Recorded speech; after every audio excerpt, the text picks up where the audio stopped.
Welcome to episode 34 of Triumph Beyond Trauma. This week's episode is an absolute cracker. Actually, I feel like I say that every week, but I love all the conversations that I get to have with people. If you love these conversations that you're listening to, there's a good chance that other people might like them too. So please share them with your friends or whoever you think might like to listen. My humble little potty has just cracked over 4,000 downloads, and I am beaming with pride and gratitude. So let's keep these conversations happening. Let's keep on normalizing mental health, sharing our journeys so that others feel seen and empower others to feel their absolute best. Today's episode with Tanya Hallett from Trauma Informed Practice Training ticks all of these boxes. Tanya's goal for founding TIPT was to create psychologically safe, diverse, and inclusive workplaces after working within the complex trauma space for more than a decade. She's a qualified secondary teacher, trainer with a Cert 4 in work health and safety and Cert 4 in training and assessment. Tanya has worked as a teacher and trainer for 20 years, spending 6 years working in Japan. For the past 13 years, she's worked with adolescents and adults who suffer from complex trauma in some of Perth's hardest to staff schools.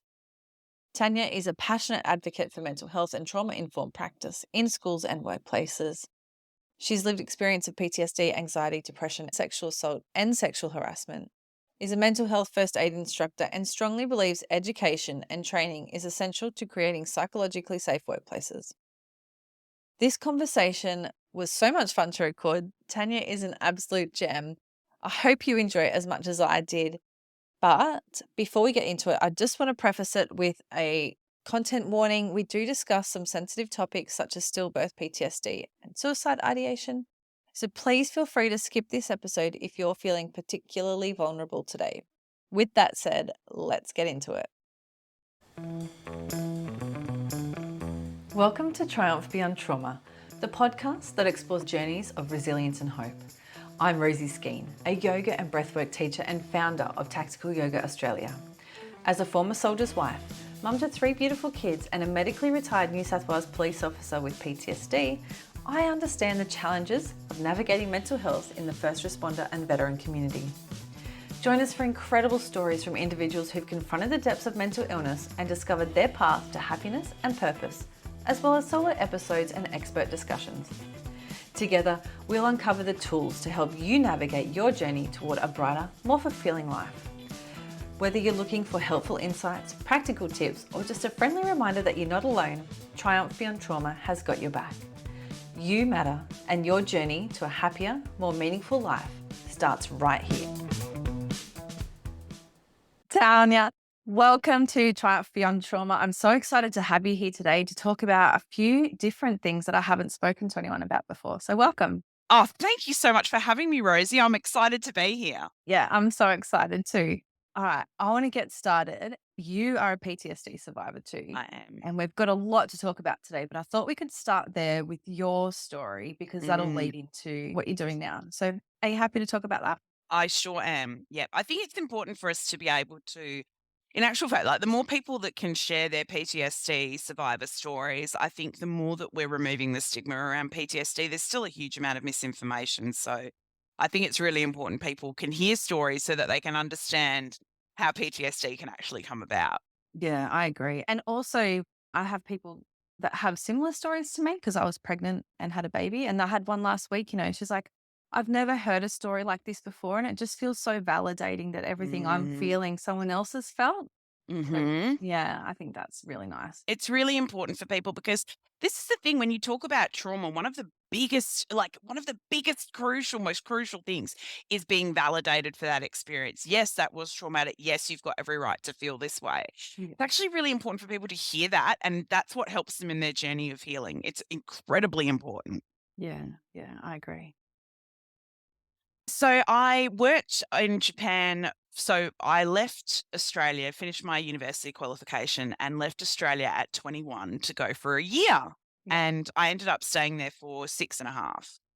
And it was a really interesting place because Look, I learned a huge amount from Japan. I went there with no knowledge of the culture, no knowledge of the language, no knowledge of what I was doing at all because I was young and I even just thought, well, this will be fun. And I didn't really give it any thought. And I sort of jumped in and really learnt that I had to swim Yeah. because I was very young, very inexperienced. I'd never lived anywhere other than Perth, and I'd really never been anywhere other than Perth, apart from sort of the trip to Bali and the trip to Malaysia. Like I didn't know what I was doing, and I realised that I had to learn a whole another language. I had to learn a whole other culture, and I also got to learn what it was like to be othered. Yeah. And as a white Australian woman, I've never had the experience of being othered based on how I looked. I mean, there's always the gender inequity that we have as females. Like, I'd obviously experienced that, but I'd never experienced anything based on the fact that I was a different race. And while Japan's a fantastic country and I love it, it is an interesting place when you're trying to live and work there because it's incredibly monocultural and they do work very hard to protect sort of the Japanese pure bloodline. So if you're not that and you live there, I came up against all sorts of discrimination. So I came up against like apartments that wouldn't rent to you. I was teaching at a really prestigious all girls school there. I was working for Toyota. I was working for Mitsubishi. I had multiple jobs. I was doing multiple different things. And you'd go to apartment places to rent an apartment and they refused to rent to foreigners because we were all trouble. And that I remember sitting across and hearing that, and they sort of tried to say it in a more polite way than that, but that's exactly what it was. And I was just like, oh my gosh, this is ridiculous. How shocking is this? And I also learnt that I learnt to read people as well, because when you live in a country like that, where things are like the Japanese are not known for being direct, so you actually have to feel people out an awful lot. So I learnt to feel out what isn't being said Yeah. and pay attention to what's not being said rather than what is being said and what the multiple meanings were of that. And I think that that time over there taught me a lot about resilience and it taught me a lot about empathy. It taught me a lot about reading people, and it taught me a lot about understanding people and learning that we have to our interpretations of people sometimes need to be left at the door, you know? Yeah. It's actually really important for us to be openly curious and always curiosity over judgment and try and understand why things are being done rather than judge it. So in terms of life lessons, I learned a huge amount there. But my first job after leaving and teaching at a really prestigious all-girls private high school was to go to one of the hardest to staff schools that we've got in the metro area in Perth. It's actually one of the hardest to staff schools in WA. It was incredibly tough. The kids were beautiful, but came from incredibly traumatic backgrounds. So huge exposure to domestic violence, to drug and alcohol misuse, to mental health issues, generational poverty, intergenerational abuse. Like it was really levels upon levels upon levels. So a lot of these kids suffered really intense, complex trauma. So did their caregivers. A lot of kids were in with the DCP organisation, child welfare. Like they lived really tough lives, and they were beautiful kids, but they escalated fast. Yeah. So teaching them was tough because teaching them was about trying to keep them safe. So it was less about content and all about the relationship. So with these kids, trust was so important. So if they couldn't trust you, and a lot of people in their lives they couldn't trust, then they couldn't open up to you. They weren't safe with you. There was a whole you really had to work hard on building psychological safety for the kids in in that class, because if you didn't, they would pick up on the fact they didn't feel safe. They would get into fights with each other. They get into fights with you. Like it was intense. It was hardcore stuff. And that's what I learnt. I learnt how to deal with these kids because that I learnt how to speak gently. I learnt how to make sure that my body language was always non-threatening.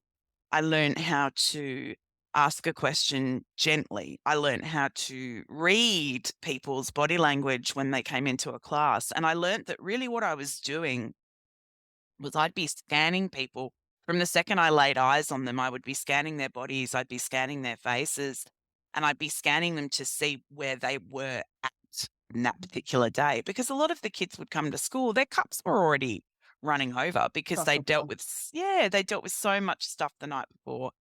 And, some of them would come to school and the stories that they would have were horrendous, stories where, mum's boyfriend may have gone on a meth bender and smashed up the house, and then they'd have to show up for school the next day. And this stuff's more common than we think. We don't realize that there's a huge amount of that happening in Australia. So it was really tough. And during that time, I learned about a couple of things. So one of the things was I learned what trauma-informed practice was after I'd been doing it for about 10 years, and I It went to a actually it's got a name. I didn't get it. Yes. I went to a PD and they were talking to us all about like reflective listening and de-escalating people and how do we prevent people from reaching crisis point. And I was like, well, and they're like, oh, this is trauma-informed practice. I'm like, well, I've been doing this for 10 years. And they're Mm. like, well, that's what this is. And I said, but isn't this just good practice? Gotcha. Mm. Isn't this just good practice for everybody? Because we don't know what frame of mind anyone is in on any particular day, whether they've had a tough life or not. We don't know. We don't know what other stresses they're being exposed to in their life. So isn't this just good practice? And that was sort of the key moment where I thought, well, everybody needs to be doing this. It actually doesn't matter where you are, who your staff are, who the kids are that it does not matter. Trauma-informed practice is just good people practice. Yeah. So that was the first time I learned about what it was. And the other things I learned during my 10 years there were that was vicarious trauma. So the stories that the kids would tell you were really disturbing, and especially when you've got your own children, hearing those stories is really, really tough. And I learnt that the burnout that comes with that, and we didn't know what vicarious trauma was back then, right? There's a little bit more knowledge of it now. But hearing stories and of what people are experiencing day in and day out, because they've got to offload on someone too. And often teachers are the front line to that. There's a lot of, medical professionals, first responders, teachers, social workers, people in mental health, like the amount of stories that they're hearing that their clients, their students, their patients are going through, it really is an awful lot for those people to take on.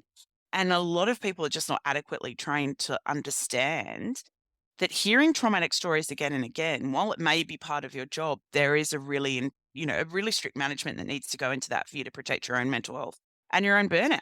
Yeah. I Um, wholeheartedly agree with that. And vicarious trauma is something that I wasn't aware of, mm, but definitely has affected me in my PTSD. mhm, Um, and policing, especially, like, working in the station as a supervisor and having jobs come over that you can't actually attend, mhm. but you sort of need to manage from the station. So you're not on scene, you don't see anything, but knowing what's going on, You're still hearing it. you're You're still still hearing hearing it, about it. and Mm, to a degree experiencing it as well, which is really tough. And a mhm. lot of people don't understand that a vicarious trauma is a trauma as well. Absolutely. Yeah. And I mean, like, and I know this is sort of a relatively new term that people still don't really understand it, but it's sort of like that secondary trauma that you experience, not necessarily from seeing it, but from hearing it. And then even though you're hearing that story, you're often putting yourself in that position anyway, because you might have to give advice to people on how to navigate that situation. So by definition, you've actually got to put yourself there anyway, even though it's, visualizing yourself being in that situation, you've actually had to put yourself there in order to provide the advice or the guidance. And Mm, that absolutely has an effect on people's mental health and can cause PTSD in itself. yeah. Um, and it's really difficult, especially if we are counseling or dealing with a particular or hearing about a story of trauma, providing advice or providing guidance, and it triggers something in us because it relates to a situation we may have experienced, and there just isn't enough awareness and understanding of the level of impact that can have on our own mental health as well. Yeah, for It's sure. it's intense. It is. And the kids, like you working in a school and having your own children, Mm, and, some of the events that affected me as a police officer, the ones that were the worst were the ones with involving kids. children every Hmm. time. And you cannot help but put yourself in that situation. And usually you put yourself in the worst type of that situation as well, is what You I've found do. personally. Mhm. Um, yeah, incredibly traumatic. And you do it because, like, the thing is when we're trying to help people through a traumatic situation, we need to have empathy for their situation, right? Otherwise, we can't help them through it. So for us to have that, we've really got to get a real sense of what their situation is like. And the difficulty with that is you do have to put yourself in that situation. And for me as a teacher, my worst memories have always been sexual abuse disclosures. And obviously, being a teacher, mandatory reporter, so we have to make mandatory reports. And they're the most upsetting, and they're the things that stick with you. And I just don't, and no one checks on you afterwards. Yeah. So I couldn't believe it, like the amount of times I'd have to make a child sex abuse report, but no one's really checking on you afterwards and going, "Geez, that was really tough. Are Yeah. you okay?" And I mean, I even remember so my first child was actually stillborn. So, after I lost my first baby and I was working in this school, one of the things I loved about it was that the kids had such great trauma intelligence. They were about the only people I could stand to be around. But when I had my second baby and I looked at my baby, my live baby, and I remember thinking, "Oh my how could anyone neglect their child? Yeah. How could how could anyone hurt their kid?" And it was one of the first thoughts I had when I had my own babies because, that was what I'd worked with. I mean, that's even a trauma response in itself. For that to be one of the first thoughts you have, how could someone hurt their child? Yeah. Yeah. Absolutely. Thank you for sharing that. You're welcome. That's part of the whole I think losing my first child at 9 months as well, I was right at the end of the Yes. pregnancy, definitely, I mean, I probably should have been diagnosed with PTSD with that Yeah. incident, but that's not actually where I ended up getting my diagnosis from. So I ended up getting my diagnosis because after I'd spent many years working at this school, there were a number of fights, a number of violent incidents, and I was just finding I was getting overloaded with their trauma, overloaded trying to manage their traumatic responses, and it wasn't the kids' fault, but they would get aggressive, and there were points where teachers were being assaulted, and we were not being provided adequate support or counselling from management. So the throw-off line at the end of a fight that we'd had to break up or the end of an incident where we may have been assaulted was, "Oh, we'll reach out to EAP if you need." And I Yeah. was like, "Yeah, that response has gotta go." Yeah. It's like fully negating any responsibility, It's isn't it? awful, and Mm. I remember my principal on a number of occasions, because there were critical incidents, had to send me an email, and she had to be, "Oh, I heard there was this that happened today. Oh, please reach out to EAP if you need." And I remember thinking, and I just got so angry at the end of that email. I was like, it doesn't absolve you from responsibility, sweetheart. Like Yeah. this Yeah. is you're managing. You're the leader here. Don't fob me off to some agency that doesn't know me. Mm. So that's probably one of the most triggering lines I hear is reach out to EAP if you need. And I Mm. think, and there's always that tone, and I think organizations have got to stop saying that. Yeah. They've got to stop saying Yeah. it like that. Yeah. Yeah. Like it's so disingenuous, and people can hear the dog whistle. Yeah, and they know that they're just ticking the box. Okay, yeah, no, I did offer that. I've Yeah. covered that base. We're done. Yeah, Yeah. tick off. And that's So and that's exactly what you and that's what it is. It's you like, get that "I've feeling. ensured their health and well-being," tick, and it's like, "No, no, no, no, no. No, you didn't. What you did was absolve yourself of responsibility, and that's a different thing." Yeah, and I know with my background leaving the police, so they Mm. had to have a contact officer that, and they have to contact you every whatever 28 days or something. And it was a call, and that used to really irritate me. Hi, how you going? Yeah, I'm still unwell. So then, I got that changed to an email. And so every 28 days, like on the dot, there'd be this email that would come through. And the greatest day was the day that I discharged, because I didn't have to have those anymore. Because I know they would irritate me probably more than anything else. It's like, Right? it's I know it's not genuine. You It's don't not feel like genuine. you don't care. I Mhm. know you don't care. You just gotta do this so it disappears from your computer screen and you don't get in trouble. Yeah, that has to change for sure. That has got to change. And, it's interestingly, if you talk to a lot of trauma survivors from any different it doesn't matter what trauma they've No. experienced, most of them will tell you the bit that sticks with them is the way they were invalid. That those types of things are very invalidating. Yeah. They are really inauthentic. They are very invalidating. And people will tell you that the experience that they receive after they've experienced that traumatic event, it makes or breaks Mm. whatever the situation is. I mean, you can really propel someone forward in recovery if you handle it properly, or you can set them right back. Yeah. It's your choice, really. But it needs to be managed properly. And I just feel that so many organizations, move away from the damn box, be a bloody person for 2 seconds, and let's have a genuine conversation. I'm not asking you to be a counselor. I'm not asking you to be a psychiatrist, but have a conversation that at least makes me feel like you wanted to listen to what I had to say and you've at least validated that it's tough. That's all you've got to do. It's not that hard.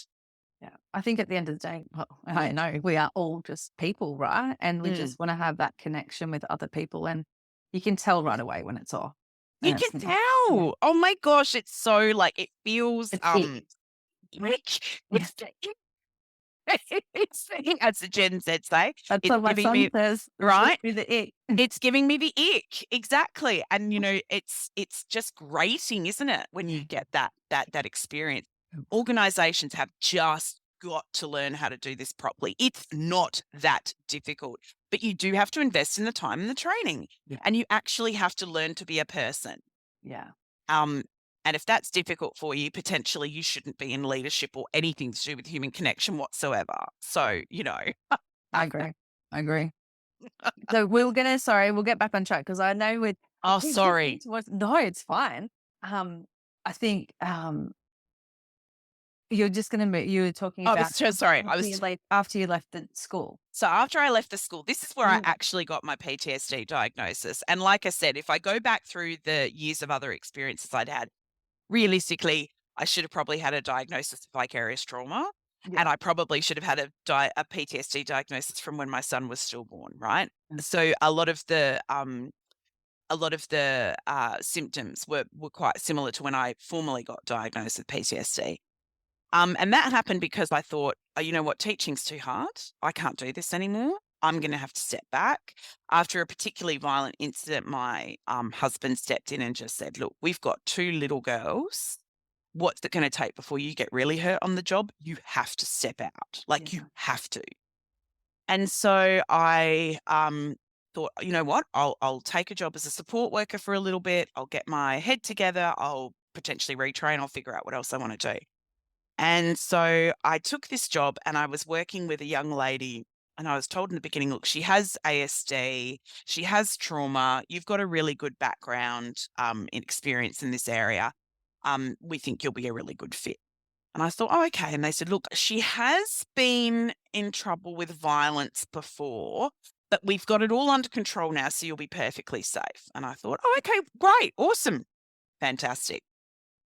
And so I started working with this young lady, and it turns out that there was just a lot that we didn't know.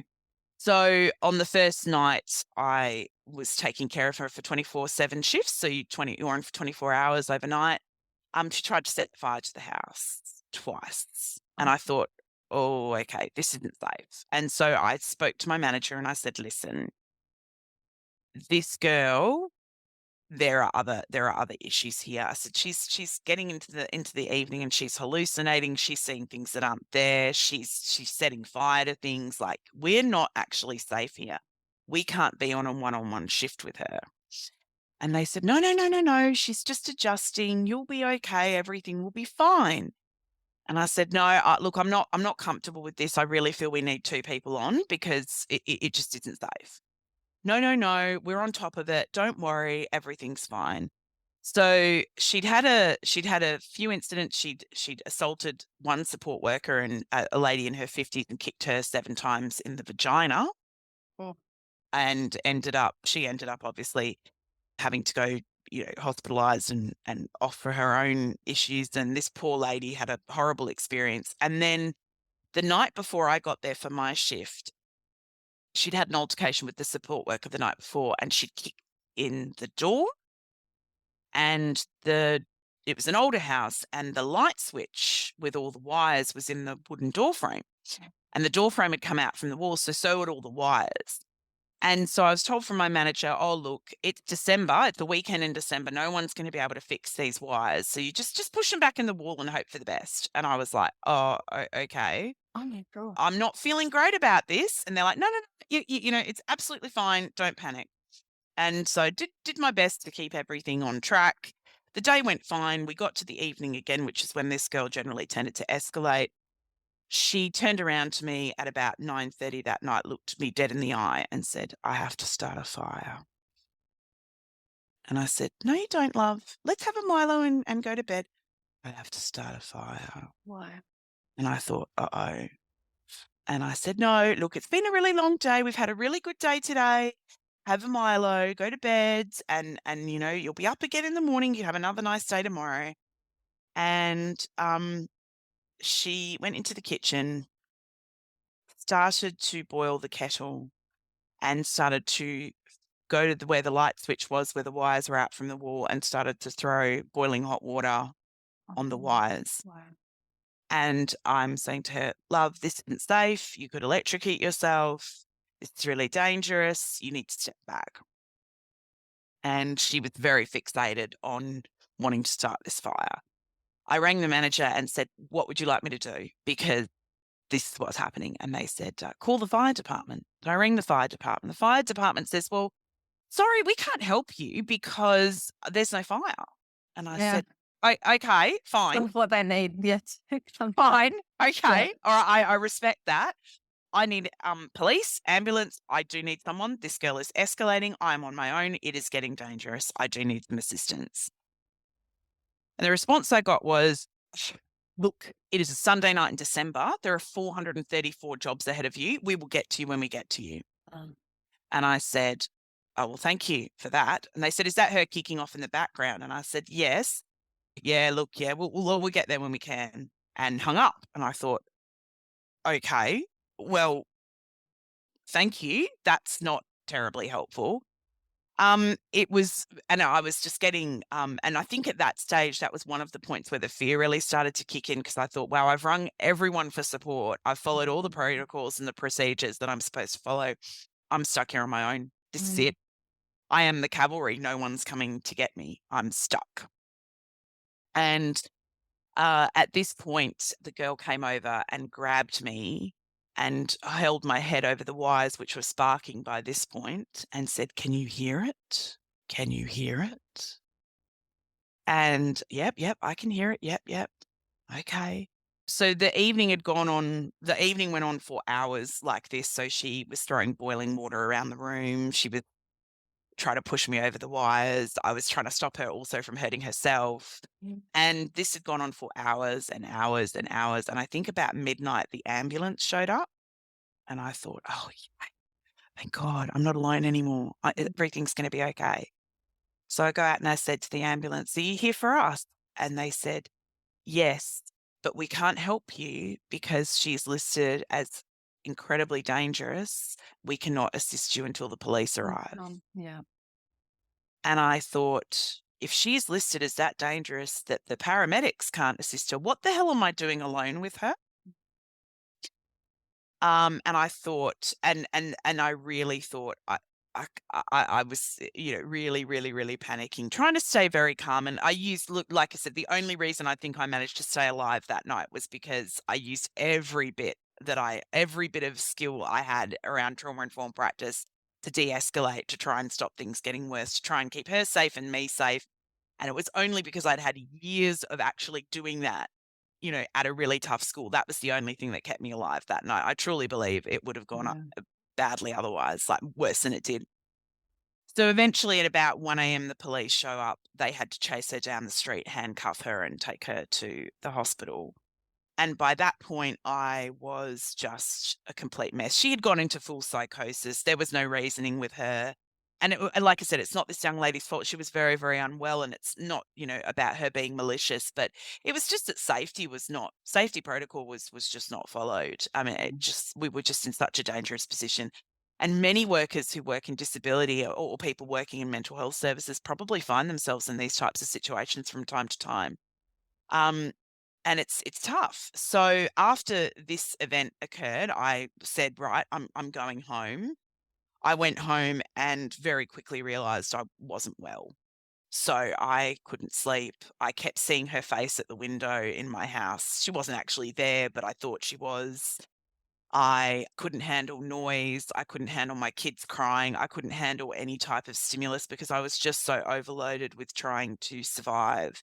I couldn't sleep. I'd wake up in cold sweats. I'd have nightmares all the time that I was being chased or that I was going to be killed. I couldn't eat. I had stomach issues all the time, and I went to my GP within the first month and said, "Look, I'm not doing well."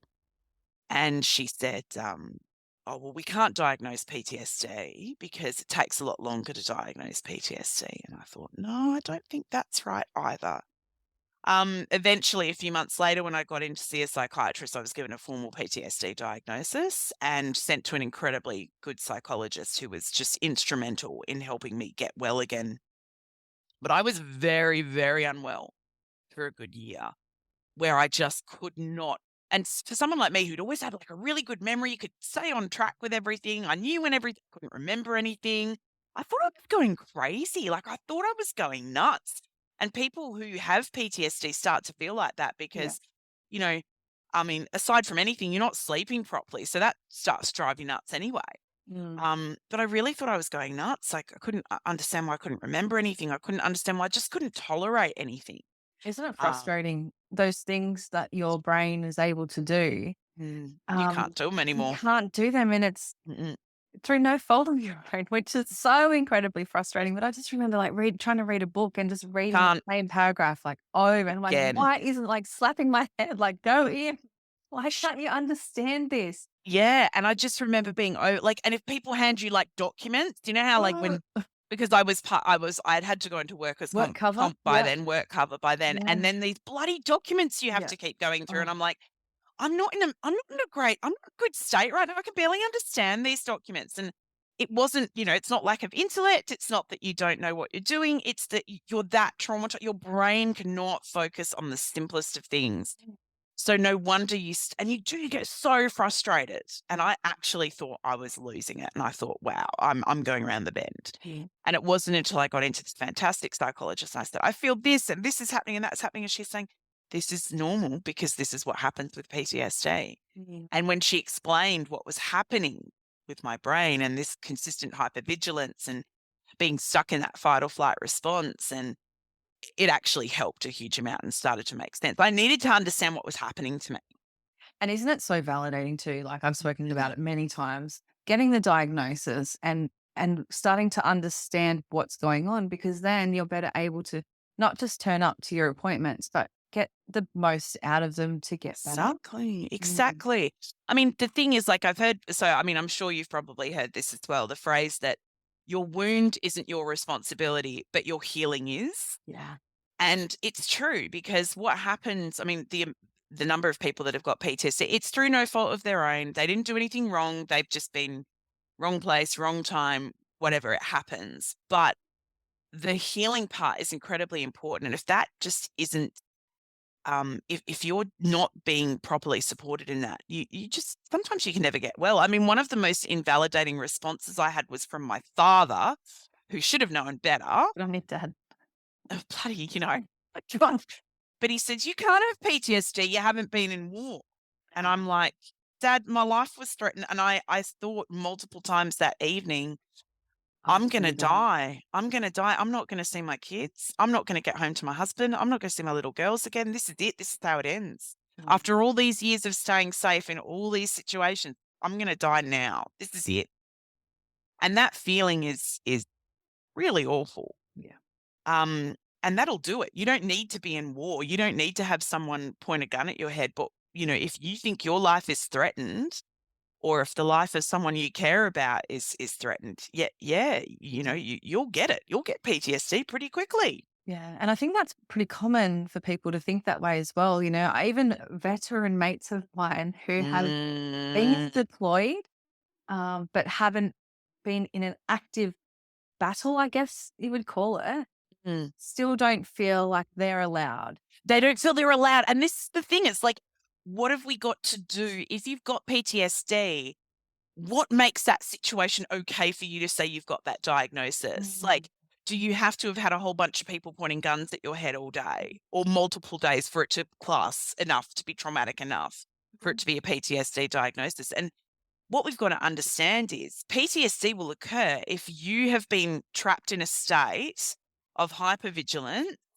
where your fight, flight, freeze, fawn response was triggered and you were stuck there for a period of time for whatever. And whatever that incident was is not important. It's the response your body had to go through. So it doesn't matter what created that response. It matters that that's where you got stuck. Yeah, And it's so weird because you feel like you don't have permission that's to right. have it. And Yeah, it's yeah. like, what? And this is the thing, like the first and this is what's so sad about this as well, especially, when you look at the amount of veterans that are suffering with mental health issues is, it's like they don't feel they're allowed or they don't feel that they've got permission. And it's like the only way anyone gets better is by being given that permission to go, yeah, you do have a medical condition right now, Yeah, and you are allowed to take that time to heal, and you are entitled to receive the right support for that to happen. yeah, absolutely. And that can come from someone saying, maybe you should see someone like your GP, and then Mhm. from there getting a diagnosis, because I really feel that diagnosis, It's incredibly validating. it is, and it's that permission, like it is that one thing, and it seems so silly because but it is like yeah, it's I hard can to explain, isn't it? hard relate to that. I think a lot of PTSD sufferers would relate to that because Yeah. you don't feel like you're allowed to be going crazy until you've got that. It's like someone has to hand you a slip and say, "Yes, I've you're got my approved. I've Well got my done. permission note. 'Cause it's You've not a got your broken permission arm. note."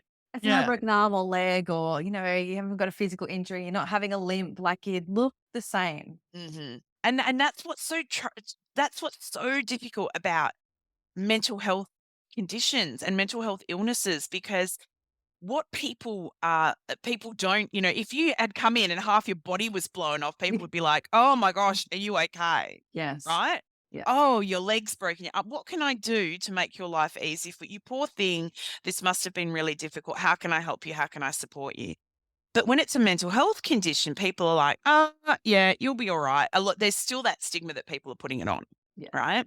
And there's still the difficult people. And it's like, if you've ever done mental health first, because I'm a mental health first aid instructor as well, but if you've ever done the course, they'll say that having moderate to severe PTSD is like having emphysema, severe emphysema, and carrying an oxygen tank with you everywhere you go.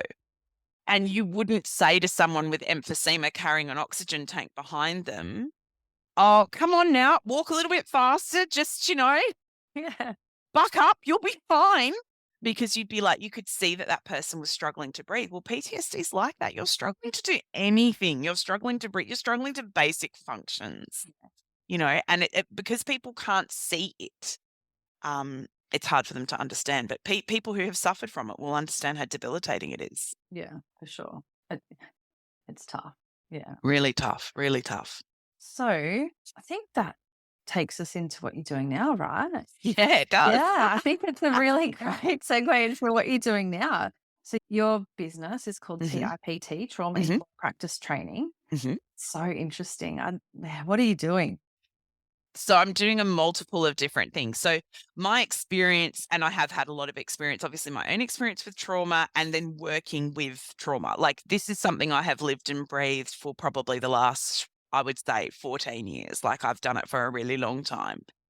Um, and I realized that actually I was hearing so many stories from friends in college, friends that are out there in the corporate world and the government world and out there in their basic work, in their workplaces. And just the mishandling of so many incidents where I was like, wow, this is really dangerous. How this is being handled is really dangerous. So I think what first set me off was I had a friend who worked in the mining sector, and she'd been at a work party, and an older male who was in a management position had tried to kiss her at this event. And she pushed him away and said, "What are you doing?" And he grabbed her again and tried to kiss her again. And she was like, this is not okay. So she was not a backwards about coming forwards lady. Mm. She was tough. And so she went into her supervisor and said, "Look, I need to make a complaint about what has happened here." And she told the story, and the response she got, and this was only a couple of years ago, the response she got was, "Oh, look, this guy's really high up. Do you really want to open this case? Do you really want to file a formal complaint about this? Because, I mean, he's really well respected and he's so high up here." And I was like, what the hell? Are we still responding to people like this? Mm. And since then, and sort of actively seeking this out, I've realized that the amount of people that they're still being responded to like that for claims of sexual harassment, and worse when it's sexual assault, and the victim is still being victim blamed for something, Absolutely. or being talked out of reporting it. And I'm like, this is not okay. We are in 2024. This is not appropriate. And I was hearing the responses, and I've spoken to a lot of people who have experienced either sexual harassment or sadly sexual assault in their line of work, and lots of people in the ADF, people in mining, all sorts of things. And the response that they're getting is just it's just disgusting. And I was like, so no one is listening, no one is validating them, no one is providing them with options and choices over what is their safety and security. No one is providing mental health support. No one is even recommending they check in with anybody.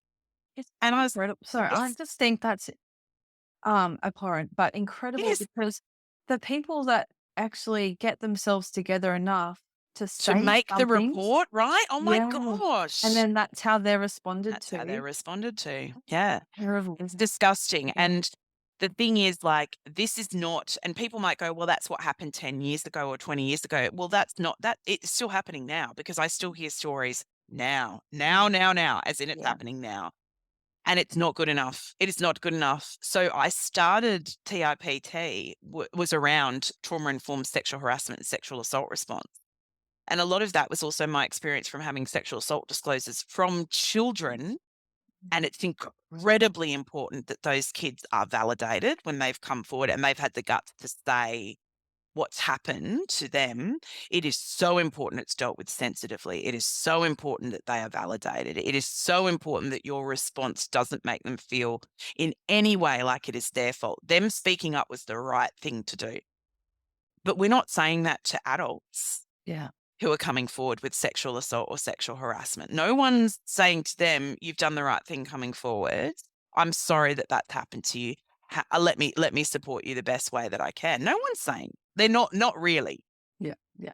And the response I've had from a lot of places was things like, "Oh well, oh well, people just want them fired, and we can't be saying whether they're guilty or not." And I said, you don't have to say whether someone's guilty or not, but you do have to validate the person that's come forward. You Mm. don't have to say that person's terrible. That you can say, I can see that you're really distressed. I'm really sorry that you're feeling that way. How can I support you right now? Yeah. Is there someone that you're comfortable talking to? Would you like to have a support person with you? Here are some numbers for some different support services. I will help you the best that I can. I'm not a qualified counselor or mental health practitioner. I'm more than happy to get you referred to someone, but let me support you the best way that I can. It's not a hard conversation to have properly. It isn't difficult, Yeah. but you do need the training in it if you don't know what you're doing. And the fact is, a lot of organisations do not know what they're doing, Yeah.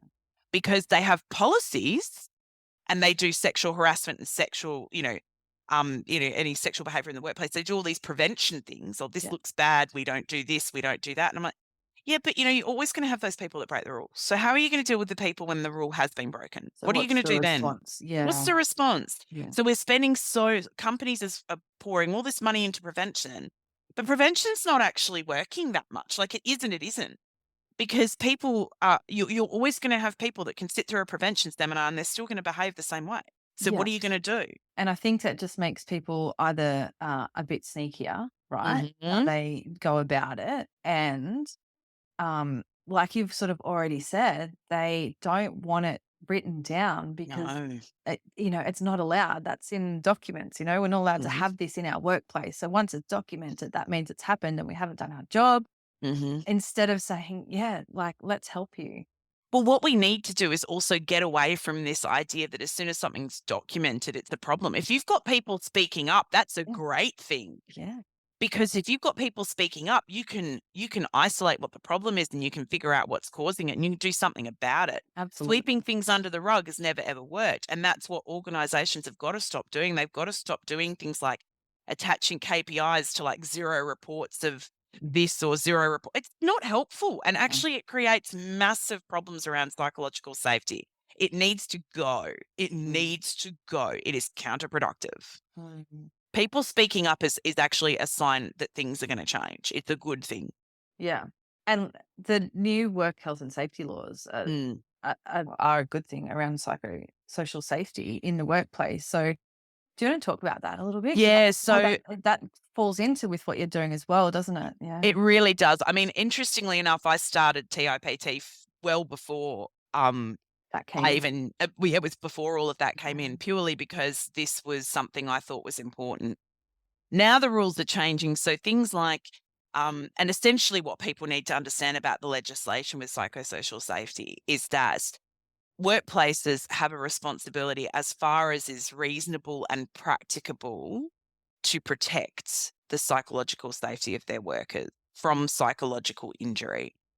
Now, obviously, as soon as we get fair and practicable, it's that standard work health safety phrase, and that can be open to interpretation. But essentially, if you've got workers that are reporting things like bullying, harassment, or they don't feel that they can speak up, or you've got workers with high degrees of absenteeism, or you've got more workers putting in mental health complaints, one would have to suggest you potentially have a psychosocial or an organization with a lot of psychosocial hazards, and the psychological safety, which is different. So psychosocial safety is the organizational safety, and then psychological safety is how that person feels within that organization. Right. So they're two different things, Yeah. but they are and they aren't. I mean, they essentially work together. But my argument's always, if you don't have psychological safety, so the people don't feel safe to speak up, to tell you there's a problem, to talk to their supervisor, to talk to their manager, to talk to HR, to talk to whomever, then you can't even identify where your psychosocial hazards are. Yeah. And the problem is, again, we've got people sitting there faffing about with pieces of paper. I can't stand bloody documents and procedures. Like, I can't stand it because that's just my own little rant there. But it's like, oh, we've got procedures, we've got a policy. And I'm like, awesome, a piece of paper. Great. How's that working out for you? Because a piece of paper is not going to help you deal with psychosocial hazards or psychological safety. You need to do real work around that. And that's things like, is your organization trauma informed? If someone comes to you with a problem, are you validating them? Are you listening to them, or are you fobbing them off? Or you've got half an eye on your computer because you're trying to type an email Mm. while they're trying to tell you something important, right? Are you watching the way you speak to people? Like, if people come to you, are you consistently dismissing them? What's the manner like when you're talking to people? All of those things actually all contribute to psychosocial safety and psychological safety. So it fascinates me that people are sort of faffing about with policies, but they're not working on themselves, because this is actually about us learning how to go back to basics and be human beings and speak to people empathetically, curiosity over judgment, validating people and making sure people have adequate support. And then, of course, there's the system of psychosocial safety. There's experiential factors, which are harder to control. So if there's a workplace accident, for example, you would hope that all health and safety procedures are in place to stop that accident happening. But if the accident occurs, then how are you going to manage everybody's fallout? Everyone who's seen that accident, everybody who was there at that time, or everybody who's then had to hear about it and deal with that. Like, are we managing the trauma there? Are we talking about the vicarious trauma? So the new psychosocial safety regulations have a whole section on trauma-informed practice. And vicarious trauma is a big one. Vicarious and secondary trauma is a massive one. So what I do in TIPT is basically teaching people how to recognize what trauma looks like, how to respond in a trauma-informed way to incidents, to problems, to anyone being escalated, to try and prevent that crisis point for people, to try and provide the right mental health support for people, and then teach people how to, especially around vicarious trauma, how do you show, like, how do you put boundaries in for yourself so that you're not as affected by the stories that you're hearing? How do you manage your own self-talk to yourself? Because one of the things is, if we hear horrible traumatic stories, we say to ourselves, oh, well, come on, buck up. At least you haven't dealt with this. You've got no right to be whinging about that. And that sort of negative self-talk that I think we all internalize and don't even realize we're doing. It's actually really important we start to learn to be self-compassionate. I think so too. I couldn't agree more. And people say it not only in their heads, but out loud. Well, they do. And I've heard it a lot just with different people that I've spoken to, well, at least I'm not in a XYZ worse position. There's other people that have it worse than me. Yes, I think it's great to recognize that you don't have it as bad as some people, but still, your problems are problems and you're allowed to have them as well. Absolutely. And the thing is, you've just invalidated your own feelings when you Yes. say things like Yeah. that. And it's actually unhelpful. Yeah. Like, it's great, as you say, really great to recognize that and this is the difference between, say, practicing gratitude Yeah. and then having negative self-talk about yourself. So one of the things I do, especially if I'm feeling really down in the morning or flat, is I will wake up and I'll be like, okay, I don't have this in me today. I just don't have it in me today. And then I might think, okay, all right, what are 3 things you're grateful for? And what are 3 things you're looking forward to today? And they might be tiny little things. I'm grateful I woke up in a nice warm bed. I'm grateful I can go out and have a coffee. And I'm grateful that I'm going to get in my car and listen to a podcast on the way to work. There you go, 3 things I'm grateful for. What am I looking forward to today? I'm looking forward to seeing my kids smile or come home from school with some other, random story. Yeah. Right. And I'm looking forward to watching my Korean drama when the day finally ends. And that little practice in the beginning, in the morning, it's actually helpful because it does retrain a whole mindset for you. It's not invalidating your problems. So you would actually say, okay, I validate today. I'm feeling out of energy. I'm feeling burnt out today. I'm feeling really, really tired. And I want to get through today. So how am I going to get through today? I'm going to remind myself that if I don't put the oxygen mask on myself, then I can't help anyone else. Mhm. Yeah. And it's actually incredibly important we start to have open and proper dialogue around that. Yeah. Not just to throw away, make sure you practice self-care, make sure you look after yourself. Like, I've gotten into the practice when I know a colleague's had a really bad day of actually saying, okay, you've had a really bad day, and they may have talked about it, and I may have said, yep, this has been a really tough day. When you get home, what are you going to do to actually look after yourself today? Tell me 3 things you're going to do. And they might go, oh, well, I'm going to have a cup of tea. Great. Awesome. What else are you going to do? I might have a bath. Fantastic. What else are you going to do?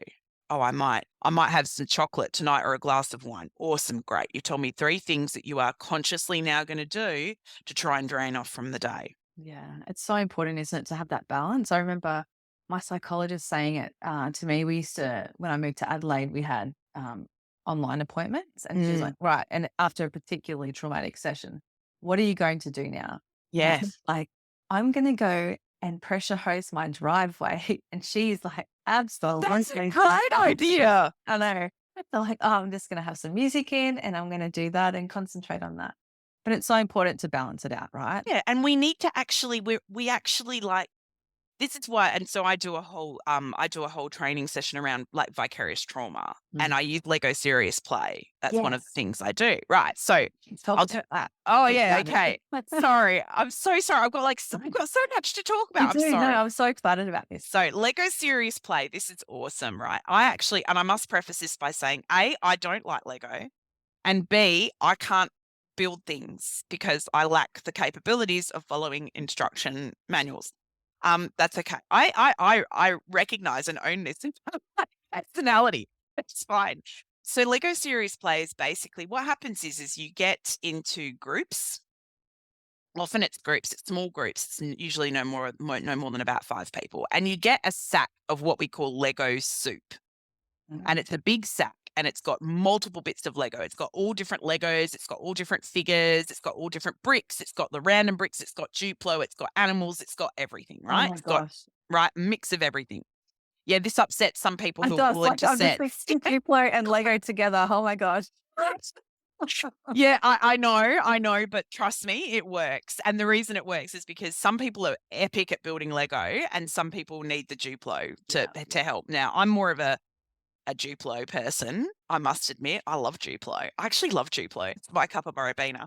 But it's interesting. So like and I say to people to begin with, look, it's all multiple mixed random pieces. So don't try and put a set together because it's going to drive you nuts. Yeah. That's not what this is about. And then I'll say, okay, so that's the first thing. And then the second thing is you build around the question that the facilitator gives you. So one question could be something like a warm-up activity that's often used in Lego series play is, okay, build me a tower with you in it that says something about you. Oh. And then you get these people going, do I have to build a really tall tower? I'm like, build whatever you want. It's up to you. You can have whatever you want. This is about you being creative, you touching the bricks, but they're quick builds. So you only get between 3 and 5 minutes to do the build. So you can't overthink it. Oh yeah. I'll be choosing Duplo then. Yeah. Yeah, you can't overthink. You've just got to be quick. You've just got to be quick build. And what you don't realize is as you're building with this Lego, the thoughts inside you don't realize you have come out with the Lego. And it's like your internal dialogue is put in the Lego pieces, which is just fascinating. And I wouldn't have believed this if someone had told me. But I've seen it because I'm a Lego facilitator, right? Lego Serious Play facilitator. I have seen it work. It's unbelievable, the insights you get. So that might be one question. Now, depending on what you do is you build psychological safety in the room. So you start with questions that are less deep, and then you progressively go to deeper and deeper questions. And people share about their build. You talk about the build, not the person. So people have got that third space to interact in. Yeah. Which is really important for people because a lot of people don't want to talk about themselves, but they'll talk about a Lego build. Absolutely. And especially it's really, really helpful for people who are neurodivergent, people who suffer from ASD or ADHD, because they like to also, they like to be moving. That hyper focus too, like Hyper focus, exactly. Yeah. Yeah. And it's really important, but it allows, because everybody has to build, everyone also has to participate. So you know how you'll go to training sessions sometimes and people will sit there for a training session and they'll be like, oh yeah, I can't be asked being here. I don't want to be here. I'm bored. There are all these other things I could be doing. Lego's different because you have to build, right? You actually are, and so you start and often people will walk in like, I don't know what we're doing this for. And then you see them excited playing with their little Lego pieces. Having fun. Yeah. Having a great time. So you build that psychological safety. People share what they want to share and they don't share after that. So if you want to go deep, you can. If you don't want to, you don't have to. Right? So it's up to you. But what it is what you often find is in the group, people's insights start to get deeper over the time, however long the workshop goes for. They'll share more and they'll share deeper things and they'll share more insightful things. So it builds. And I do it for vicarious trauma because vicarious trauma is all about, for example, what's your self-care look like? Well, we could sit here and go, okay, go to the beach and go for a walk in the forest, but everyone's self-care looks different. So it's like, okay, well, build what health looks like for you. What does it mean like? What does it look like and feel like for you? And you're getting far deeper insights when you're building it out of Lego because you have to think about it for a second. Yeah. And it's allowing this so that each person has their own individual plan for themselves. And the other good thing is you'll find that other people feel the same way. So you might build what is your biggest challenge at work? See when people build that and what comes out. Everyone just builds a HR manager.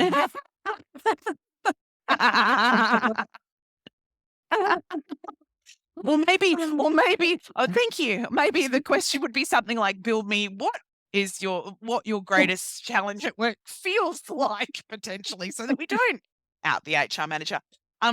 But, like, these are different things that we do. Mm. So with Lego, because you what you don't realize is because you haven't had time to think about it and curate it in your head, you've done it with your hands Yeah, first. you can't censor it, right? You can't censor it. No, Mhm. and that's the magic of it. So you're not censoring. And then you sit there and you look at your build and you're like, "Oh, well, actually, this represents that and this," and you get such a Mhm. big shock yourself Yeah. because you didn't realize you were thinking or feeling that. And yeah, and I've had so many of them myself. Like, I remember when I took my Lego facilitator course, and I remember sitting back and going, "Oh," and the lady running it says to me, "Oh, what's the matter?" I'm having a lot of feelings," I say, and she goes, "Okay, would you like to share what some of the feelings are?" And I'm like, "Oh my gosh," I said, "these stupid little pieces of plastic have just, given me this big epiphany." But it happens. It does happen. Yeah, that's incredible. Lots And are you doing it in workplaces? Yeah, so I'm doing it Mhm. in different workplaces. So I've done some with teachers, some with lawyers, some with HR managers, some with facilitators, all different types of people. So you do it with you. Usually, what will happen is you'll get you'll get a smaller group of people together. So you might do say up to 24 people, and then you might separate it into 5 or 6 groups, right? Yeah. And then each group will do their build and share, and then you will all come back together and do like a global share as a room and see what everybody's insights are. But it's often really good for team building because you're mixing people up with different teams, and then they can look at what is it that they value in a team, for example. What do they need to feel when they're at work? Yeah, so it's the stuff that you get out of it. I can't say enough great things about Lego Mhm. Serious Play. And when you're working with something like trauma, because it's a deep subject, it's tough for people, and I often start with things like, "Okay, well, build me what safety looks like and feels like for you. Build that out of the Lego. Build it for me." Because what you'll often find is the consensus is that safety feels like being supported, being listened to, knowing what's happening, having transparency, having control, being around things you feel comfortable with. Like, the same insights will come out about what that is. And then that translates to, well, if you've got someone that's coming to you to report a really traumatic incident, are you providing that safety for that person? How Mm. are you doing it? How are you making sure they feel supported? Are you telling them what the process is so they don't sit there and go, well, what happens next? It needs to be clear. It needs to be transparent because that's how people have ownership and control. It's one of the really important things for trauma informed practice. You need to have choice and you need to have collaboration. You have to. Otherwise, people don't feel empowered. Yeah, absolutely. I wanna come back to that actually, but just one last thing I was thinking with that Lego play and having your Mm, teammates and your workmates there doing it with you and everyone's sharing, that would build a bond, right? it does. That would build an incredible bond, sharing that sort of stuff with other people and them doing the same. Well, really interestingly, I did it with a group of teachers for mental health. It was like a mental health workshop, and they did their builds, and then and the question that I gave them at the end of the session, so they'd built a bit of trust first, but at the end of the session, I gave them a question was, well, build what's keeping you up at night. And I said, Mm. you can go as deep or as shallow as you want, but it's up to you. Go with what you're comfortable with. And we had one teacher build a toilet because a toilet's I get up to wee in the night. Fair enough. That's fine. Annoying. Keeps you up Yeah, at night. Fair absolutely. enough. Absolutely. And then another teacher built a garden. So I'm like, okay, well, tell us about this garden. And she said, well, my father recently passed away and he used to look after the garden, the family garden. And what keeps me up at night is worrying that I can't keep the garden up like he did. Mm. And that whole team was like, because you can forget that someone's lost someone really close to them and they're still struggling with that grief, even though it's months down the track. Yeah. It was a reminder for that team to check back in on her and check in with her and see how she was and just be that little bit more mindful. That was the headspace that she was in sometimes. Mm. And then another teacher built themselves sleeping in a bed and then all these little figures lying on the ground next to them. And they said, well, tell us about your build. And she said, well, I'm lying in bed at night and I'm in a nice, safe, warm bed. And I know so many of the kids we teach don't have Mm. that. So I'm lying in bed and I know I'm safe and warm. And I wonder, how are they sleeping tonight? Mm. And again, like, this was a teacher who was actually just quite almost like a prickly type of personality, like quite You wouldn't brash. expect it sort of. Wouldn't have expected it. Mm. No. So that gives us insight that even though she has got that external side to her, inside she's feeling very different things. So it's incredibly powerful. Yeah. Wow. That's a big one, isn't it? Mm. Oh, Real big one. yeah. So when we trauma informed, um, I feel like they're buzzwords sometimes, They and are. people just throw them in there. I know, it drives me I crazy. can imagine it would for you. It drives me nuts. I think so. And, you know, I'm a yoga teacher and I've Yes. done some trauma informed learnings as well. Mhm. And then I think I have a bit of an advantage because I have You've suffered trauma, experienced trauma. Yep. experienced it, I have that lived experience. And also, I try and just teach first responders, frontline workers, and veterans Mm. because I'm very familiar with that space, those Mm. feelings, emotions, the jobs, all that sort of stuff. So I feel like I am well informed. Mhm. I think other people though that have done, Oh. you know, maybe a workshop here and there, and then they say that they're trauma informed. I'm going to use yoga as an example because Mhm. that's what I know. I've been to classes that have said that they are trauma informed, and in fact, they are not. Mhm. And the biggest things I think is choice, Mhm. having that ability to make a choice and that be okay. And so in yoga, we would say, this is the pose, and we use a lot of movement. You're not static in those Yeah. movements with that practice, but we can do it this way if that feels good for you. Or if not, here's another suggestion, Mhm. and try and give maybe two or three, because especially in the first responder roles, Mhm. and anywhere where there's trauma, it's usually that loss of power and choice, It is. isn't And it? that's exactly what I was gonna say. The biggest thing that sticks with people is there is a moment in the whatever situation you're in, Mm, and you've lost all control. Like, there yeah, is no control or power. Like, you're trying to do what you can to stay safe, but you don't feel that you you've got can't. any choice or control in the situation. Yeah, you just don't have that capacity, right? Like Very it's not hard. there. Yeah. So yeah, I'd love to talk about trauma informed, like Choice. the Mm, keywords and the choice, and empowering people, because that's what I'm all about. You got to empower people you so they do. feel like they have a choice, Yeah. and that they're able to voice that and do what they want. Absolutely. So I mean, look, I'm so with you on that, because there are Mm, people that will go, "We are trauma informed." And I'm like, "How much do you really know?" Because this is a big commitment, learning to be trauma informed. Like, it is mm, not a quick, people want to do it in a 2-hour workshop. I'm like, "Forget it. You'll touch the surface and that's it." yeah, Being trauma informed is that, so I'm sure you've probably heard the 5 pillars of trauma informed practice or trauma informed care is safety, trust, choice, collaboration, and empowerment, right? So everything that you do, if you're being trauma informed, then you have ticked all of those boxes. yeah, That in the process you have followed, you can legitimately say that you have given that person all of those things. So, and like we just said, the biggest thing with trauma is you lose control and power in that situation. So it is incredibly important that that choice comes back to that person. Now, whether that choice is a big choice or a little choice is irrelevant. It's that you've given them choice, because choice gives agency and choice gives power back to people. So that's actually all about empowerment.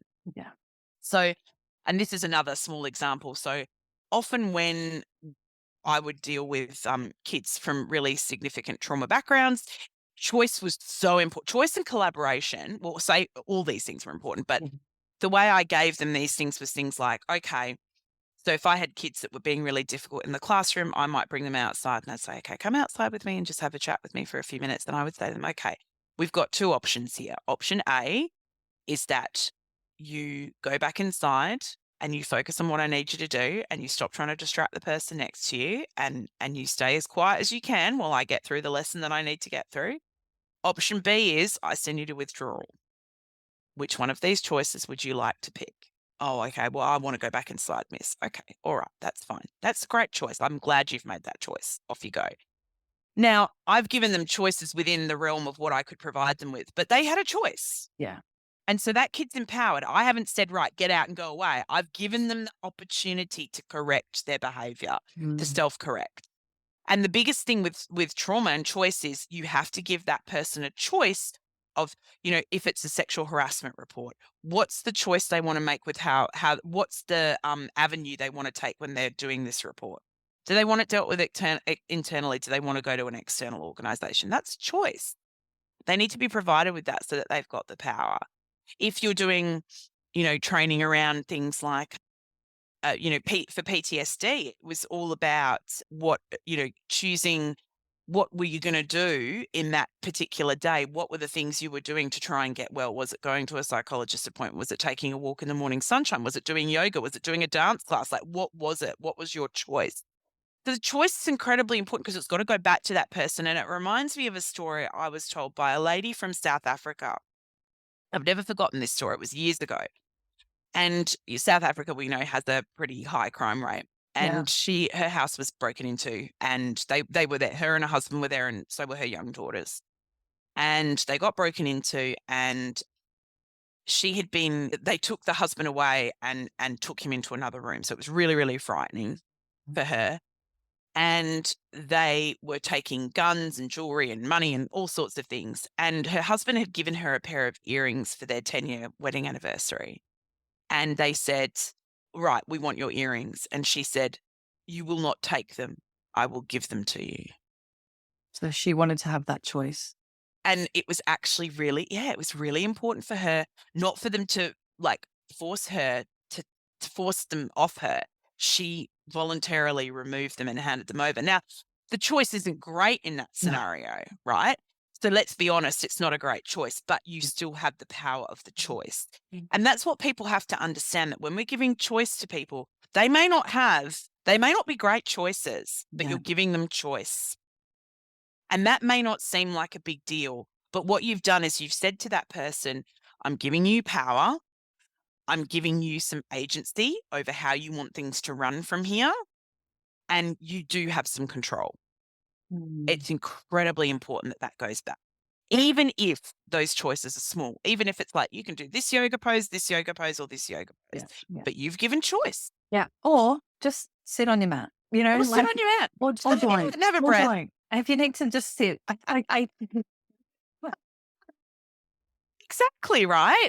Yeah. That's just so important. And it's like, I mean, I keep saying to people, like, when people talk about trauma informed, I'm like, well, what choice have you given this person? Like, you can't be telling them what is going to happen. You have to, and then that's about collaboration. So like, okay, guys, these are the options that we have. What choice do you, if it's a group thing, here are our options. This is what the consequences are for each of these options, or this is why we have these options. Do we want to talk about it as a group and decide what is our input? What would we like it to look like? You've given them choice and you've collaborated. You've empowered those people because they feel they've got a say in what you're doing. It's not that hard to do. It's not that complicated. I'm not saying give them a choice, massive choices that you can't deliver on. Yeah.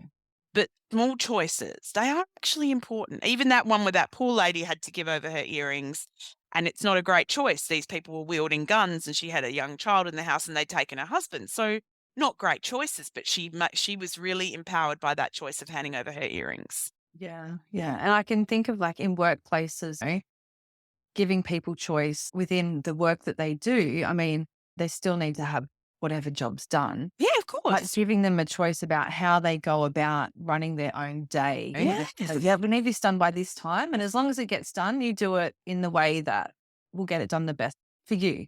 Exactly. Because we all work differently. Yeah. And, we also have to consider things like, we have to consider people's mental health. We have to consider neurodivergence. We have to consider people's backgrounds with trauma. You have to allow people some autonomy over making some choices of what works best for them. And if you let people feel like they are involved in that decision, they also feel really respected by you because you've given them a voice. And a lot of other people won't do that. Yeah. And then what they get, like, happier staff and then more productivity. Much and happier stuff. just like a flow-on effect would be incredible if they could start with those little things. Yeah. And it's just not hard. And what we need to do is we need to stop seeing, when you run, and I mean, I know that education's my background, but I might have multiple classes in a week. Well, that's a team I've got to lead multiple times a day. Yeah. And these are high school kids or middle school kids, and they're your toughest audience you're going to get. Yeah. Right?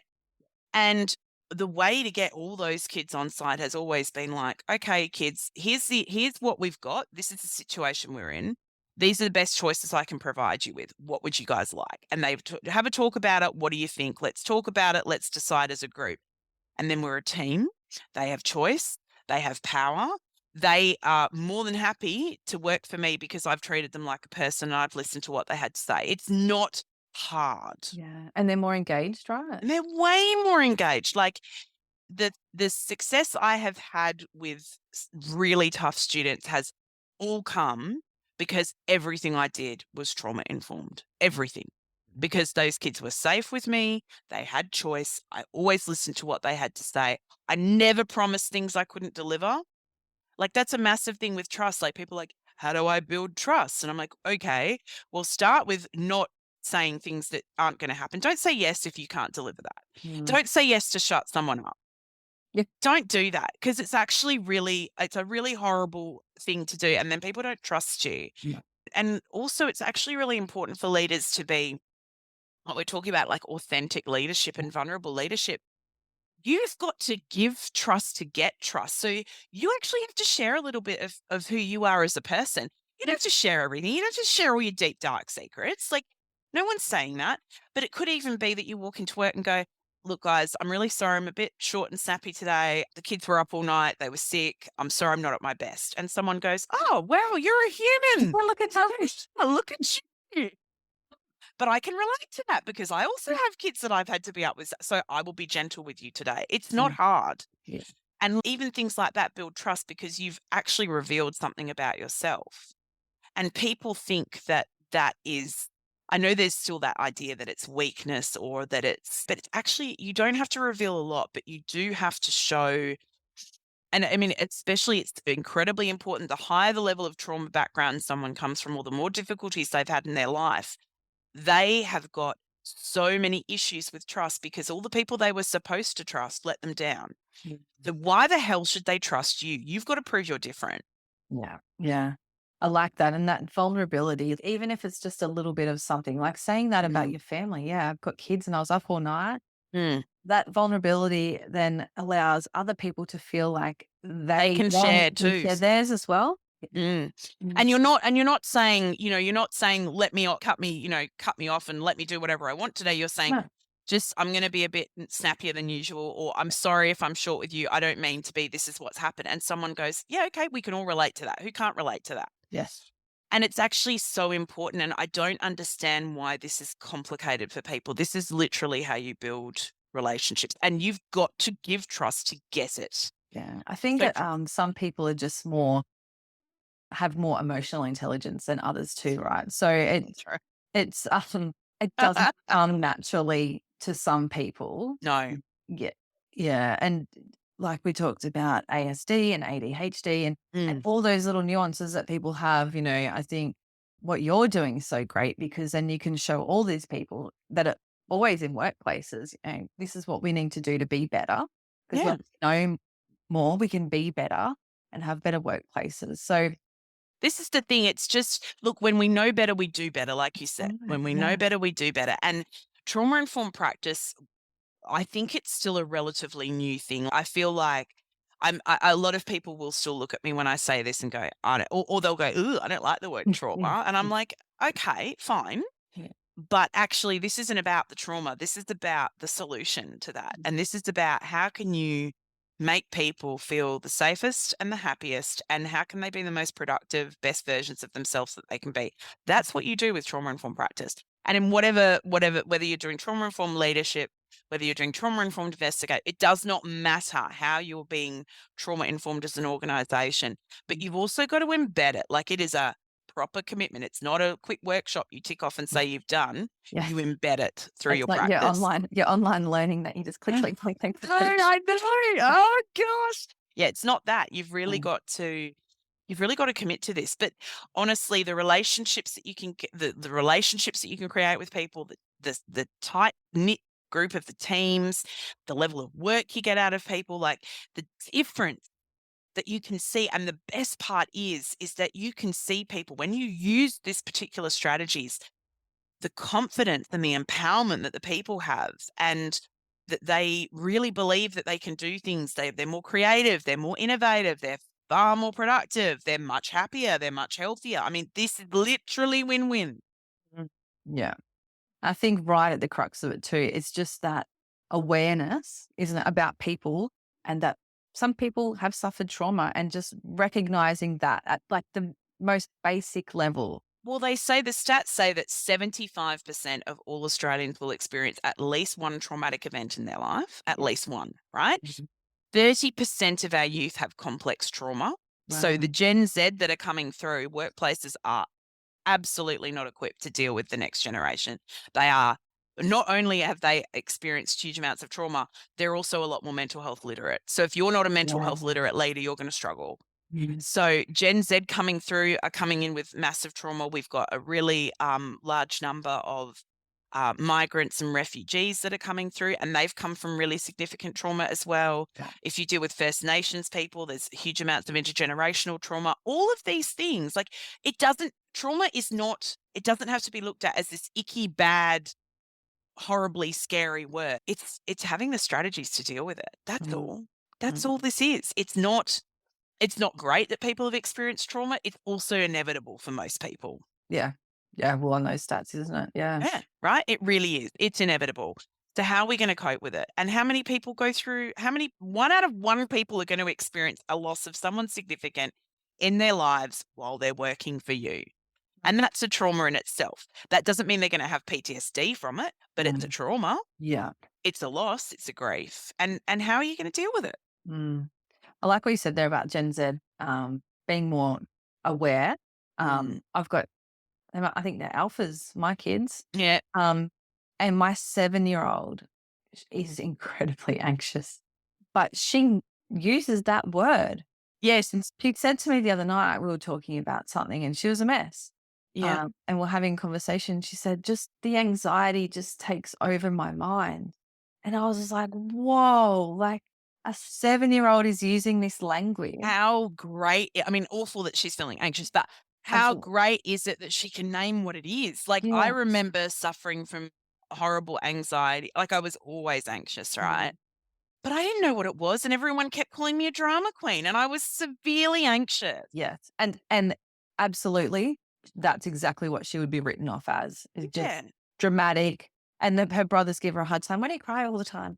I'm like, just leave her alone, like, yeah. but She's I'm just like, wow, she's so aware of that. And then, And they really are growing up that way. I mean, like, even my 8-year old and my 5-year-old will have discussions like that, and they will say they're feeling anxious. And then we can talk about it because we can name what it is, that's right. and we can discuss it, and we can talk out whatever the problem is, and then they feel better and they feel validated. I'm gonna Celebrated. listen Yeah. to them. I'm not gonna say, "You're a big drama queen, go to bed." Mm, Right, which is how I was dealt with. absolutely. Um, but it just doesn't help. And like the kids know the different, the zones of regulation. Like the other day, my 5-year-old was saying, "Mummy, I think you need to move into the green zone because the green zone's the calm learning Yeah. zone. Yeah. Let's move mummy out of the red zone." It's like, okay. Yeah. Your jobs come back to bite you. It really does.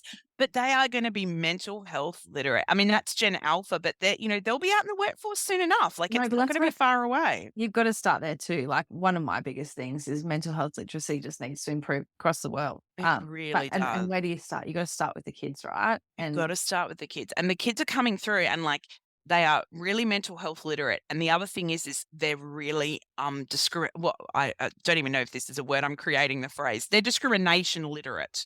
So yeah, they will know if what you have said or done is sexist, is ageist, is racist, is um, non-inclusive, because we have been throwing those words at them for, you know, for years. So these kids are like, that's not okay. And no, no, that they yeah, will not put up with it. And really, why should they? Because it was never correct behavior to begin with. It's yeah, just that we had to put up with it because no one knew any better in our generation.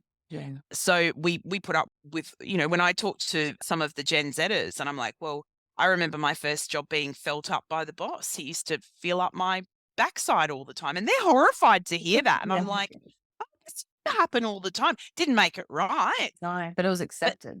it was accepted, and you were Mm. accepted to kind of turn a blind eye, or you were the junior, so you had to kind of cope with it. This generation's not going to cop any of that. No freaking way. They're not going to have a bar of it. How fantastic. I think it's great. Yeah. I actually love Gen Z, and I think that all they're going to do is they're going to call you on your BS. And if you're inauthentic, they're going to spot that too. They're going to Yeah. sniff it out. And if you can't be real about what you're doing and you don't care, they will know, and they will not work well for you.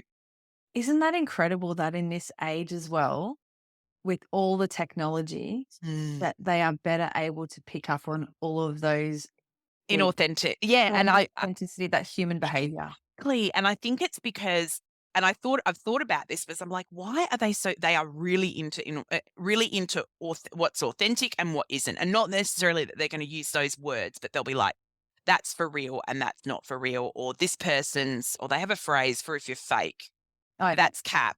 yeah. Or, and there's another word they use too, but I can't think of it. It'll come to me later. And I'll say, oh, okay. And they'll be like, yeah, basically they're fake. And I'm like, oh, okay. We wouldn't have even thought to say that Yeah. back then, but they do. And I think it's because all of the consistent feed of information of videos from people, TikTok, Instagram, Facebook, they probably wouldn't be on anymore because it's too old and that's only for boomers. Snapchat, the works, right? Yeah. And so they're seeing all of this. So they're like, okay, this is what you look like on the screen, but in real life, you look like this. Or Yeah. this is how you behave on screen, but in real life, you're like this. So I think they're just really good at figuring out the nuances when people are being false. Yeah. And they're sniffing it out. Yeah, Yeah. that's cool. I like Yeah. that. Yeah. It's really cool. But it means leaders who, you know how there's always those leaders who, and I always find them, when you get a leader and you're like, you can't get a read on them.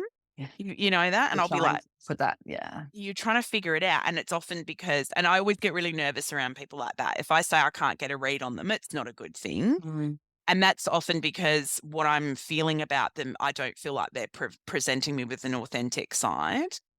And they are not going to work for people like that. They're not going to like it, and they're not going to play ball. Mm. And we are going to have to learn to play ball with what they want, because this is the new generation that's coming into the workforce. By 2025, 30% of our workforce is Gen Z, Yeah. Wow. right? So people are going to have to make some adjustments, and fast. Mm. Yeah. Yeah. That's cool. Yeah, Thank it you is. for coming. Yeah. I reckon it's really cool. So to finish up, I would love if you could share 3 top tips, and it could be for individuals in the workplace Mm-hmm. or for, leaders in the workplace or just workplaces in general, whatever you feel. Like a couple of tips to help keep their workplaces psychosocially safe or safer or improve the safety in that area. Oh, okay. I'm trying to choose What do you 3. got? It's hard. Or Okay. you don't have to pick 3. Oh, You can pick 5 if you want. We could go all day, but I love I'm this. I'm sure there's a couple that Getting all this choice. I very rarely get all this choice. It makes me so excited. That's choice and freedom. Okay, so the first one I've got is curiosity over judgment. I love that. I've written that down actually on my piece of paper here. I really like that. So that is probably my top tip, because it seems simple, but it actually negates a lot of misunderstandings. So no one will behave in any way without there being a reason. So instead of thinking what's wrong with you, what's happened to you, Yes. and how can I help? So that is my big thing. So if you get someone who's particularly snappy one day, or someone who has, escalated quickly on a particular day, find out what's wrong if you can. Or try to give them the space where you're not judging them for being a bad person, right? What you're trying to do is wonder why they've been that way today. So yeah, curiosity over judgment. People never do anything without a reason. Ever, ever, ever, ever, ever, ever. I've never seen people do anything without any reason. Authenticity is my other tip. Be authentic. Drop the facade. People don't like it, and it will not help you build relationships with your team, and it will not help you build relationships with your manager. It doesn't help you build relationships with anybody. Even customers, same thing. It doesn't matter who you're working with. It's really important that you are authentic. So don't try to present a different side to yourself. Obviously, be professional in the workplace, but be authentic. Mm. Right? Don't pretend that you're someone you're not, especially when you're working with younger people, because it will not fly. All right. That's my other tip. Become mental health literate is my third tip. Yes. Okay. Yes. Yes. Now, you do not have to be a psychologist. No. I'm not suggesting that you go off and complete a 7-year clinical psych degree and then do all the supervision and all the stuff that goes with it. I'm absolutely not suggesting that. But become mental health literate. So, mental health first aid is an incredible way to start. Those are 2-day courses and they are incredibly useful for any workplace, for anyone to take. They are so good because they talk about multiple different mental health issues and how to have a mental health conversation Mm. and how to follow the steps so that you don't have to be scared.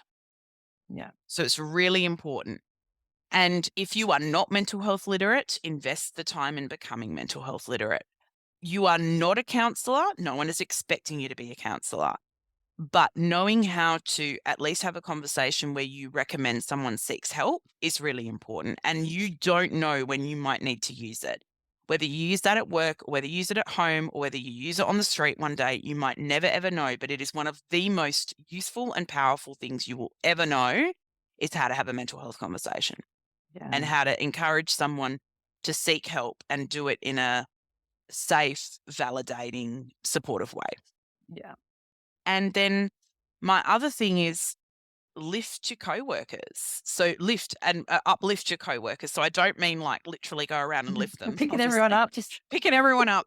But like, you know what? One of the things is that I'm really surprised at, we forget to give each other little compliments. And again, you don't have to be inauthentic about it, but it's not hard to say to someone, "Oh, like your hair today," or "I love how you wrote that. That email was really good," or "I loved what you said the other day in that meeting," or "Oh, thanks for making that cake. It was really delicious." Like, it doesn't matter what it is you say, but these compliments, these positive interactions that we have with people, like I said, they don't have to be inauthentic, but it builds that relationship and it builds trust, it builds safety, it builds all of those things that are really important. And it's not that hard to come up with something nice to say about someone. mm, And it just we don't actually, we talk about one of the psychosocial hazards actually being lack of recognition. Be that person that recognizes what someone did. You don't have to make a big song and dance out about it, but it doesn't hurt for them. It doesn't hurt to have a quiet word to them, like, thanks for doing this, or I really appreciated you doing that, or that was really helpful. Thanks for that. It's not hard, mm. but it makes a massive difference to the coworker who feels like they do hundreds of those things and no one ever sees. Yeah. They're probably my top 4 tips. Yeah, I love that because I think everything that we have spoken about today doesn't always have to be in the workforce. You can No, translate this into every single part of your life. And absolutely. while you've been talking, I've been like, yes, this is something that I actually do with my kids Mhm, or with my friends. mhm. Um, and all of those things like curiosity over judgment. And I do it with my kids all the time. My youngest two go to a school that has a 48% Indigenous and refugee Ah, population. wow, interesting. Yeah, it's really, really interesting actually with my mind, and I'm very curious. You'd be very curious. But I'm trying to teach them the same. Why some children do some things. Mhm. And, oh, I hate this person. Like there's a lot of hate. So trying to change the language a little bit, but oh, I hate this person. They did this today. Like, okay. I wonder, and I Why? wonder why. Like, no, and they're like, no, mum, don't say that. They were really mean to me. You're like, okay, like I understand that's how they were to you today. One of the really good things is validate the feeling first and Yeah. be like, that must have been really upsetting, and I can understand how that would be really hurtful, but I Mhm. wonder why, Yeah, I do you that know? all the time. And Yeah. that's what they want. They want that validation that they're They being want the told. validation. No, mum, Mhm. don't you start. Don't you feel sorry for them? Because that's what my son says. Don't feel sorry for them. Oh, I thought, okay. You're supposed to be on my side, Yeah, mum. Where's your yeah. loyalty? It is Gosh. absolutely that. But yeah, definitely like that curiosity over judgment. I'm just trying to teach them in little lessons all the time about those sorts of things. Well, it's Um, it's creating empathy, which is a mm, great skill for anyone to have. yeah, absolutely. But all of those things and everything, like I said, that we've spoken about today Doesn't have to just be in the workplace. We're all human. We're all We're all existing together. we are. And really at the end of the day, if we could all learn to be if we just I know this sounds really awful. We just gotta be better humans. It's not Yes. hard. Yeah. Like, it's just it doesn't hurt to look for the good rather than the bad. Mm. It does not hurt to do that. And, it's just cutting people just a little bit of slack. I don't think that ever goes badly. Yeah. It Yeah. bit of empathy. Bit of empathy, please. The empathy, please. Yes. What a great way to end the chat. Thank you so much, Tanya, for coming on. I've really enjoyed it. Oh, yeah, I love chatting with you. I Thank know. you so much. So good. And people can find you on your website. Yes. And I'm going to link to all of that in the show notes. All of your courses are on there. You're on LinkedIn and anywhere else that you send me the links. I'm going to put all those in the show notes as well. Thank you. And please, if anyone does want to figure out, like if anyone is confused about this and they want to figure out how this may work for them or work for their organization, I do offer coaching as well and training. Get in touch. You have no obligation discovery call. If you want to get in touch, please do so. More than happy to chat. Yeah, absolutely. It's been so fun. I've loved chatting with you, Rosie. You're amazing. I love what you're doing. Oh, thank you so much. It's good fun. Yeah, thanks. Thank you. Thank you so much. I hope you've enjoyed today's episode. If you have, make sure to hit subscribe so you never miss any new ones. We release fresh content every Tuesday. And while you're there, take a moment to leave us a review. I would genuinely appreciate your thoughts. Don't forget to connect with me on Instagram and Facebook at Tactical Yoga Australia and share this episode with your friends, family, and workmates to spread inspiration. Your support means the world. My name is Rosie Skeen. Join me again next week for another empowering and positive episode of Triumph Beyond Trauma. Until then, be kind to your mind and trust in the magic of your consistent and positive efforts. Triumph beyond your trauma is closer than you think. Have the best week.